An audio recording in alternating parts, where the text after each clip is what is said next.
Hello everyone, I hope তোমরা সবাই খুব ভালো আছো। আমিও খুব ভালো আছি। চলে আসলাম আবার একটি নতুন ভিডিও নিয়ে। তো আজকে আমি চিকেন সাটে বানাবো। চিকেন সাটে বানানোর জন্য প্রথমেই আমি বোনলেস চিকেন, পেঁয়াজ, টমেটো আর ক্যাপসিকামটা আমি এরকমভাবে কেটে নিলাম। তারপর একটা মিক্সি জারে আদা, রসুন, কাঁচা লঙ্কা আর গোলমরিচ দিয়ে একটা পেস্ট বানিয়ে নিলাম। তারপর ওই বোনলেস চিকেনে মিক্সিতে যেই পেস্টটা করেছিলাম সেটা দিয়ে দিলাম, আর পরিমাণ মতো নুন, লঙ্কার গুঁড়ো,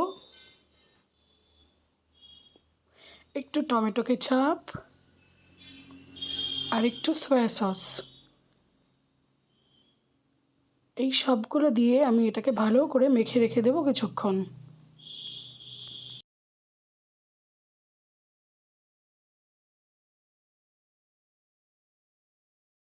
তারপর ওই কেটে রাখা পেঁয়াজ, টমেটো, ক্যাপসিকামগুলো আমি চিকেনের সঙ্গে ম্যারিনেট করে রেখে দেবো।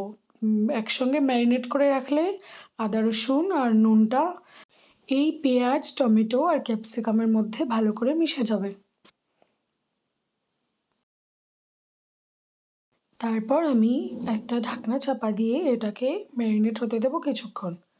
তারপর একটা বাটিতে ব্যাটারটা বানানোর জন্য ময়দা, কর্নফ্লাওয়ার, স্বাদ মতো নুন, একটু লঙ্কার গুঁড়ো, একটু ওই আদা, রসুন, কাঁচা লঙ্কার গোলমরিচের যে পেস্টটা করেছিলাম সেটা একটু দিয়ে দিলাম। সেটা দিয়ে একটু ভালো করে মিক্স করে নিয়ে তারপর আমি ফার্স্টে একটা ডিম দিয়ে দিলাম। ডিমটা দিয়ে আমি একটু মিক্স করে দেখবো যে আমার আরেকটা ডিম লাগবে কি না। তো আমার একটা ডিম লেগেছিলো, তাই আমি আরও একটা ডিম দিয়ে দিলাম। এবার ওটাকে ভালো করে ফেটিয়ে নেব। এবার দেখো, তোমরা দেখে বুঝতেই পারবে যে এবার একদম পারফেক্ট হয়েছে ব্যাটারটা। এবার আমি কাবাব স্টিকে একটা একটা করে ফার্স্টে চিকেন, তারপর একটা পেঁয়াজ, তারপর একটা টমেটো, তারপরে ক্যাপসিকাম, তারপর আবারও একটা চিকেন, পেঁয়াজ, টমেটো, ক্যাপসিকাম এরকমভাবে দিয়ে সাজিয়ে নিলাম। এবার কড়াইতে সাদা তেল গরম করে তেলটা ভালো করে গরম হয়ে গেলে চিকেনের স্টিকগুলো নিয়ে ভালো করে ব্যাটারে ডুবিয়ে ডিপ ফ্রাই করে নেব। তো দেখতে থাকো আমি কিভাবে করি। এই যে ব্যাটারটাকে ভালো করে দিয়ে এপিট ওপিট ভালো করে ব্যাটারটাকে মাখিয়ে নিয়ে তারপর আমি তেলে ছেড়ে দেব।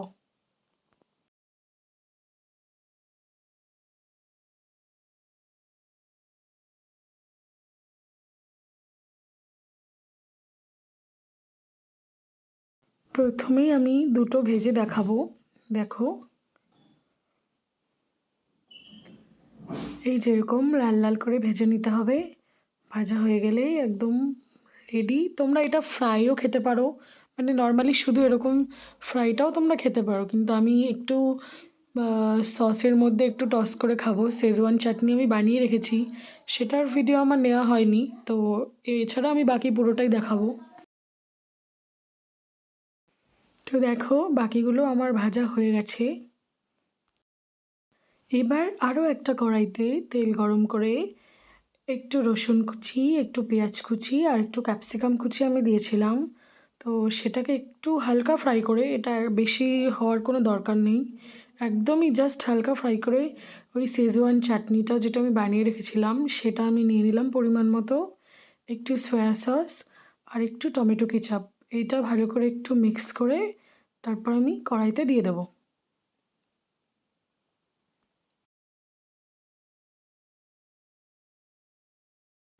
এবার কড়াইতে সসটা দিয়ে একটু নেড়েচেড়ে, বেশিক্ষণ নাড়তে হবে না, কারণ শেজওয়ান চাটনিটা আগে থেকেই রেডি, ওটা বেশি হওয়ার দরকার নেই। তো দিয়ে তারপর আমি একটু 1 চামচ মতো কর্নফ্লাওয়ার একটু জলে গুলে সেটা দিলাম, তাহলে কোটিংটা খুব ভালো হয়।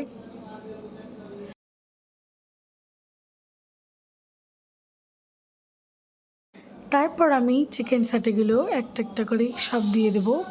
সবগুলো দিয়ে একটু নেড়ে চেড়ে ভালো করে মিশিয়ে নিলেই রেডি।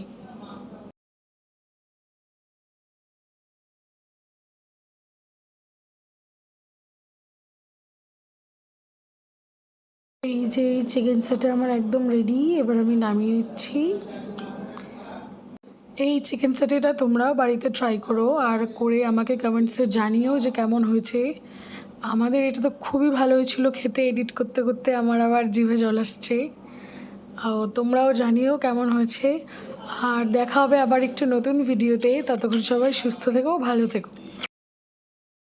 আর তোমরা আমাকে কমেন্টে এটাও জানাতে পারো যে তোমরা কোনো রেসিপি আমার থেকে দেখতে চাও কি না। তো তোমরা কমেন্টে জানিও, আমি সেটা যদি আমি পারি করতে তো আমি সেটাও দেওয়ার চেষ্টা করব।